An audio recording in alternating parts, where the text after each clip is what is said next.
Good motorcycle morning.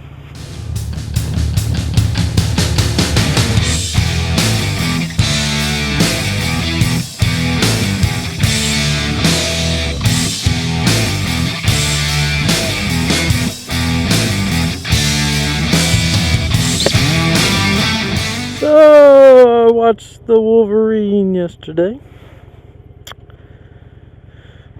Thought it was pretty good.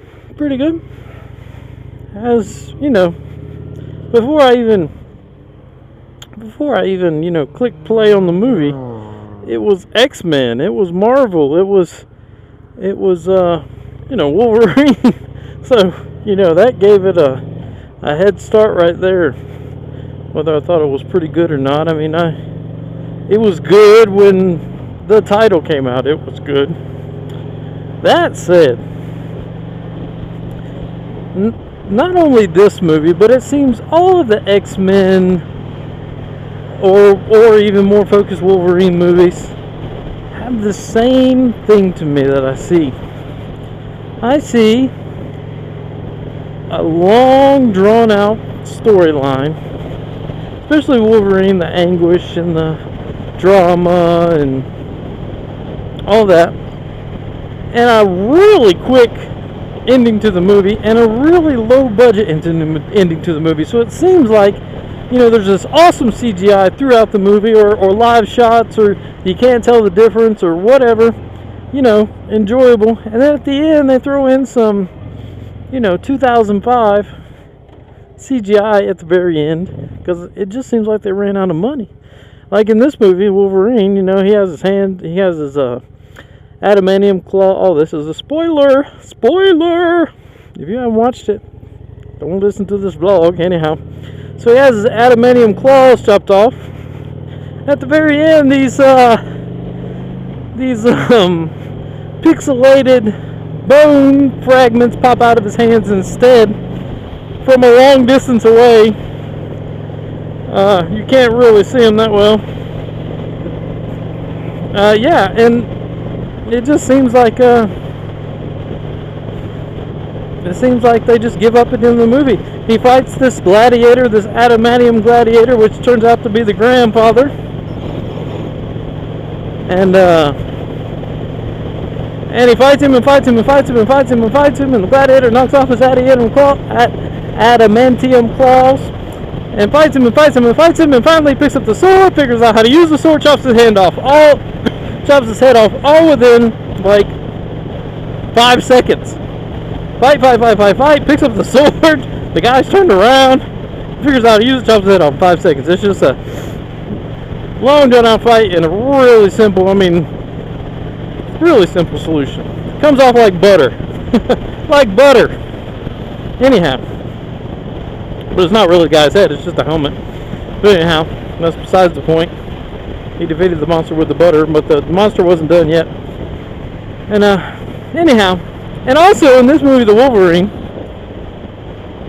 I swear, everybody in Japan can kick the Wolverine's butt.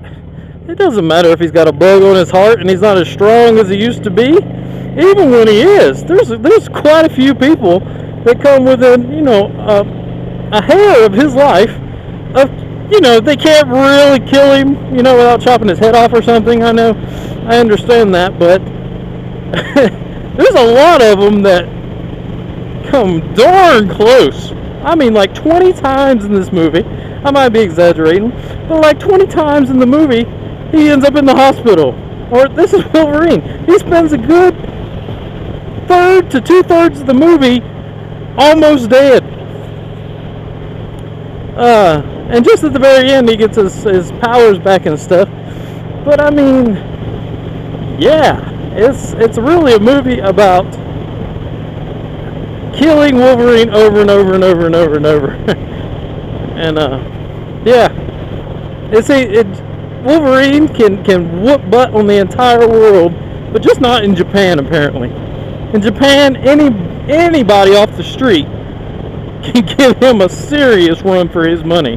In the previous movies, it was only these awesome mutant special power, special speed, special sharpness, special durability people that can mess with Wolverine. No!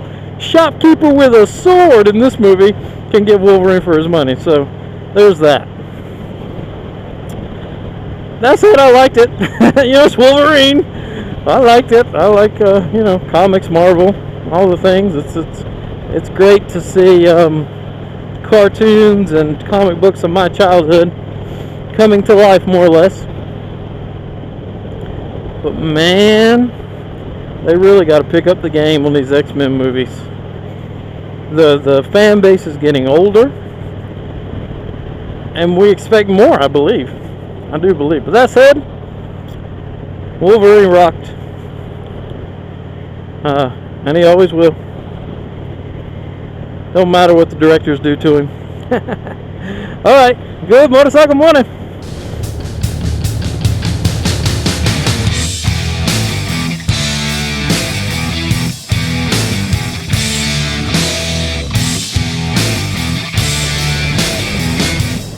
Can I make a movie as good as Wolverine? No, that's not what I'm saying. I'm saying they could do better, though. They getting the millions of dollars to make the movie. They can do better. They know they can do better. They know they're a week late finishing up the movie, and the investor said, "Just get it done. I ain't giving you no more money. Just get it done." So bam, squiggly bone things come out of his hands. They can do better. So yeah.